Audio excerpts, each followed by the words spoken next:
What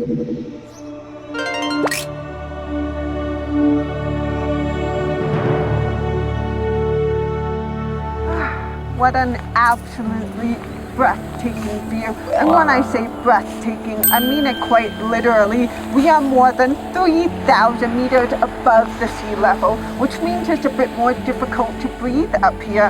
Now, can you guess where I am?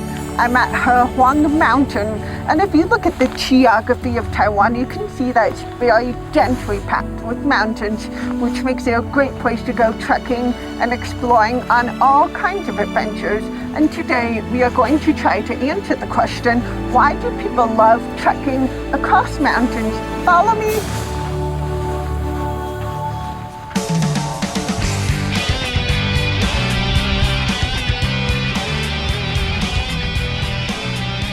I am Alana. I was born profoundly deaf, but that doesn't stop me from trying new adventures. I fill my days with exciting activities and aim to live my life to the fullest. I love exploring the spectacular mountains of Taiwan and its surrounding seas. Join me as I discover more wonders in Taiwan. Follow me!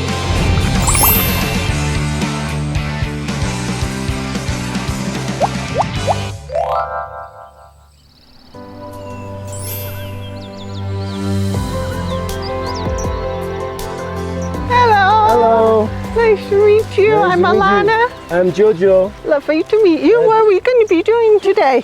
Today we are going to the Hehuan Mountain.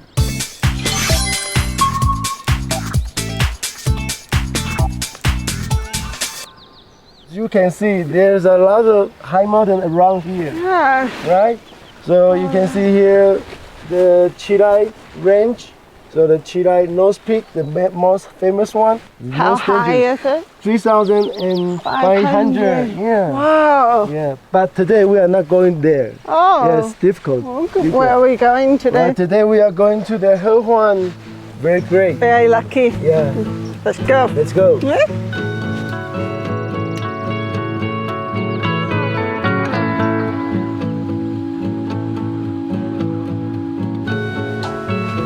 So, Jojo. Yes. Before we begin more, what is something that everybody should know about mountain climbing? You should do a homework, study your route, which way you're gonna go. And the equipment is also very important. You should bring enough equipment to protect yourself, like clothing, like raincoat, Yeah. GPS, map. This one doesn't need the cell phone, so you can use it to talk to the other one with the walkie-talkie.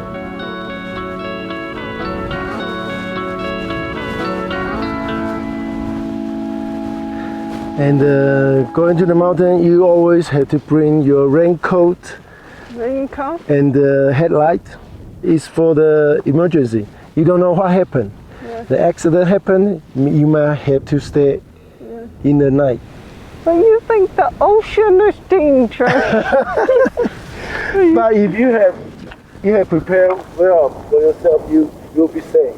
Yes, that's true.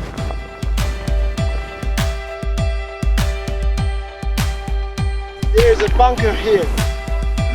Bunker. It's a military. For military. They put a machine gun there. Climb up here. Wow. Very cool. There are 2 shooting holes.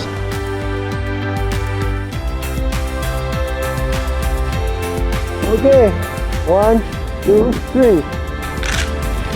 Nice. Today, me and the audience are on a mission. We want to find out why people like you and other adventurers enjoy mountain trekking. Every time I go to the mountain, I feel peace at heart. So quiet here, and when you face the nature and the wild, I feel I can take off the mask from my face. I can truly face myself. Nature is very honest to me. Sometimes mean very honest, not always nice. Yes, but you have to pay respect to nature and why it told you the right thing. the raining, the storm, the wind blow, you can feel it. There are many, many natural environments. Why do you love mountains? You love mountains. You love to take photos of mountains. You've already explored the top 100 peaks in Taiwan, and you've been to many other countries. Why mountains? I don't know. In my blood. Every time I go to the mountain, I feel like going home. Feels like going home? Yeah, I'm home now.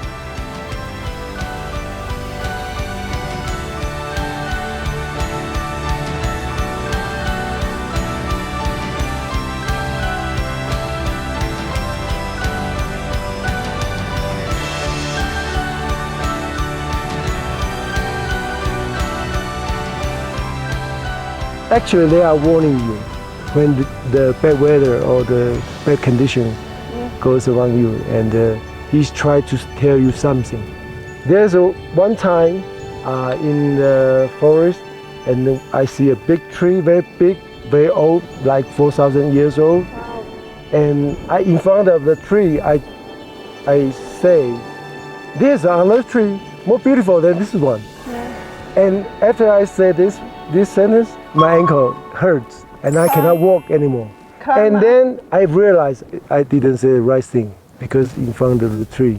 Do you think the tree was like, hey, that's beautiful That's too. right. So I applied to the tree right away, and then 3 minutes later I can walk again.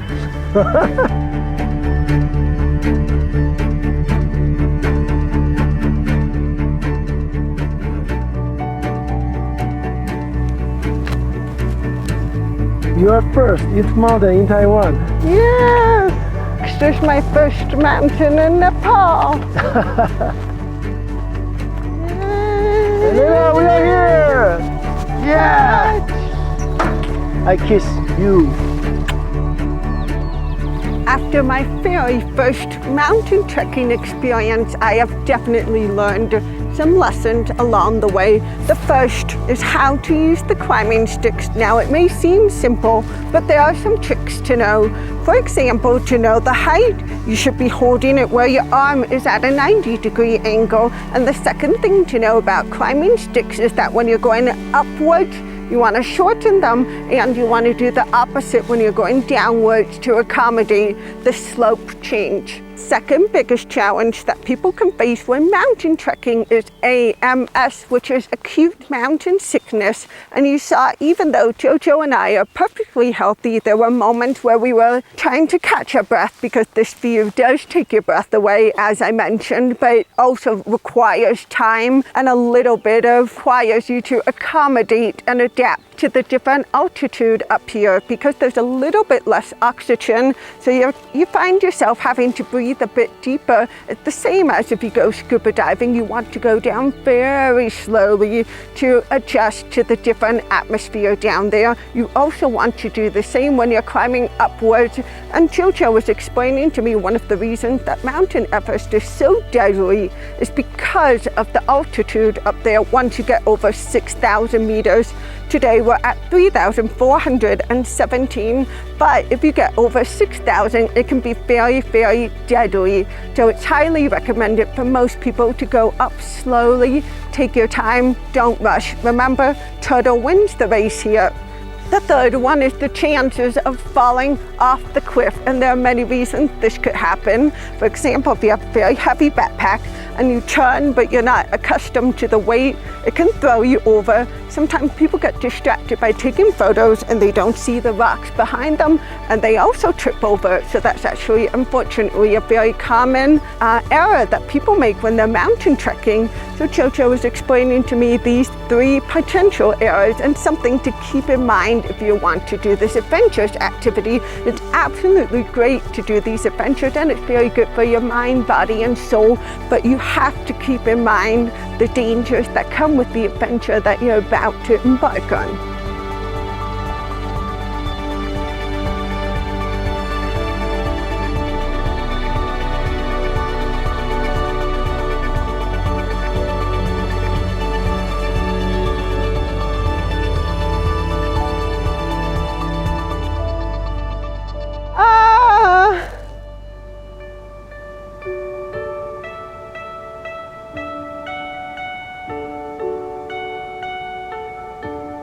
Congratulations, Elena. We finished the Herwan Mountain. Thank you. Yeah. So we finished today? No, not yet. Oh. I will show you another place. We do it at nighttime. We have special activity there. Okay, you can climb this at nighttime. Yes, I will show you. Okay, wish me luck. Okay.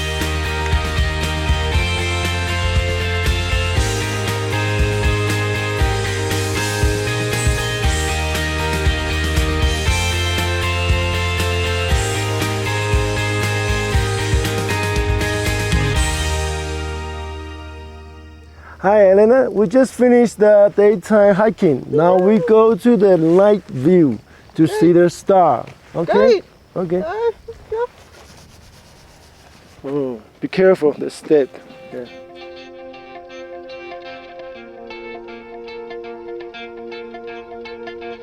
There's no stair here, so be careful. You did a lot of hiking before. Nothing like this. Nothing like this.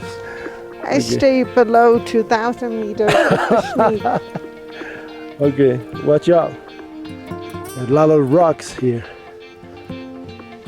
Now something that I'm noticing as we begin our nighttime hike is that you can see a lot of the rocks have vertical slabs, and that poses as a unique challenge for me because I don't have very good balance because of my ear malformation. So I depend on my vision a lot for balance, and obviously at nighttime you can't see as well. So something I'm noticing that I've been paying attention to throughout the day and nighttime is I'm paying attention to the way that Joe walks, which is I've noticed that he doesn't put his foot down very quickly like I do because I think I'm trying to accommodate for my balance by taking quick steps. But I've actually noticed that his steps are very slow, they're very steady, and he's making sure that he's got steady footing before he takes the next step. So that's something I'm paying attention to.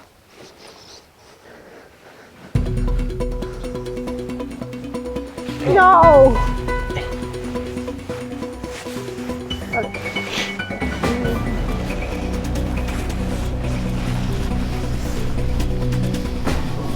Which way?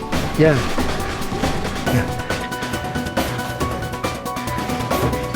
Okay, Lena, almost on top. 10 more steps. Are you okay? Yeah. Yeah. Wow, we are here. Finally. Woo! Whoa! It's a Herwan Jianshan, the mountain, the name of the mountain, and the elevation, 3,178 meters. 3,178 meters. That's right. Now tell me, what does the name of the mountain mean? Because the shape of the mountain is like pyramid, so the Jian, Herwan Jian means very sharp. Yeah. That's a very good description because we saw all the vertical rocks That's as we right. were coming up. Yes, difficult, yes.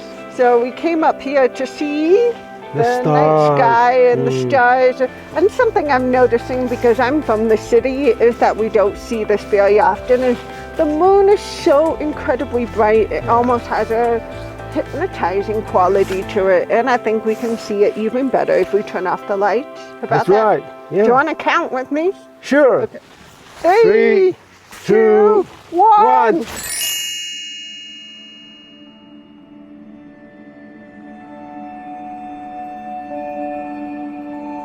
Coming out to the outdoors and to nature is certainly a way to escape from the city from time to time, and I think everyone has different perspectives and different reasonings for doing it. And Joe explained something that I thought was very interesting, something I hadn't realized before, which is he articulated that nature is very honest with you, and in return it allows you to be honest back. So it's a very honest relationship that you can have with nature. nature, and that can be very refreshing. Even if it's uncomfortable, it's very refreshing because it allows you to take the mask off and exist in a very pure, very honest, and very intimate way. And for me, I also really, really deeply appreciate and enjoy coming and seeing these stunning views because it always changes my perspective a bit. It always humbles me because something that I often am amazed by is how small all of our chances are at becoming an actual human being. There are many, many, many people that did not get to exist, that they did not get to witness the stars, the moon, the stunning views, and it makes me deeply grateful and deeply appreciative that I am able to exist and enjoy the stunning scenery and, as Joe explained, interact with it in a very honest and intimate manner. So now I know the reason why I enjoy mountain trekking and exploring. About you?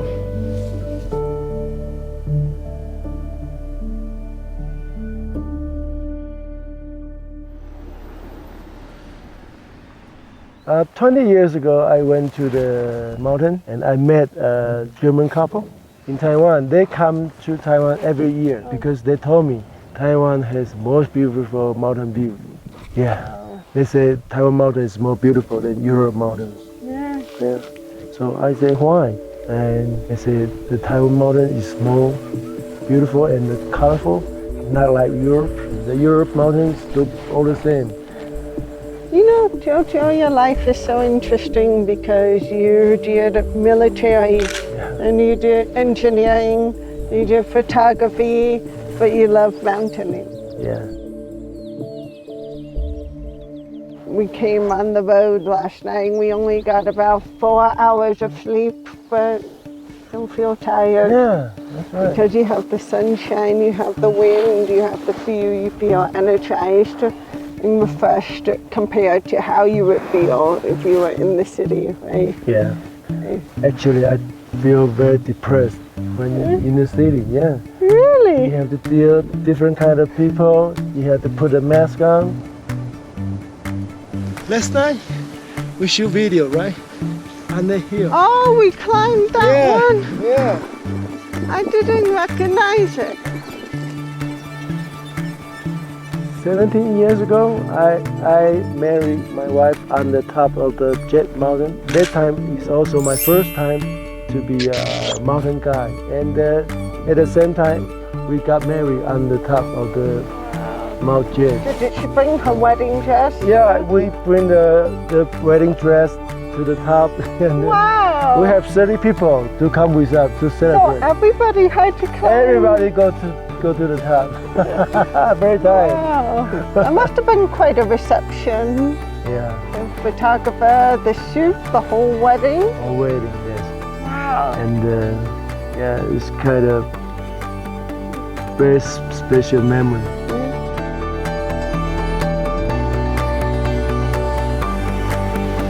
At the very start of our journey, Joe shared a story with me. So I remembered that story and I continued with my journey. The irony of that is that today, on the very same trip, I came across a Belgian couple who said very similar words. They mentioned that they do have beautiful mountains in Belgium.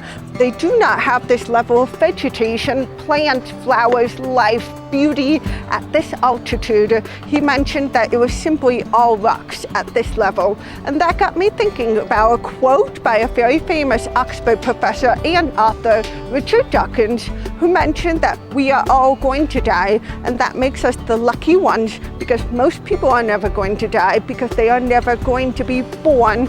Most people will never get to see the light of day, and I would like to extend that to most people will probably never get to see the stunning scenery of Taiwan's mountains. So if you live in Taiwan or you're nearby or are going to visit soon, this is an incredible opportunity to see some of the most scenic, beautiful environments in the world. And from my personal experience, I can definitely say that I'm leaving with a deeper sense of appreciation, humbleness, and peace.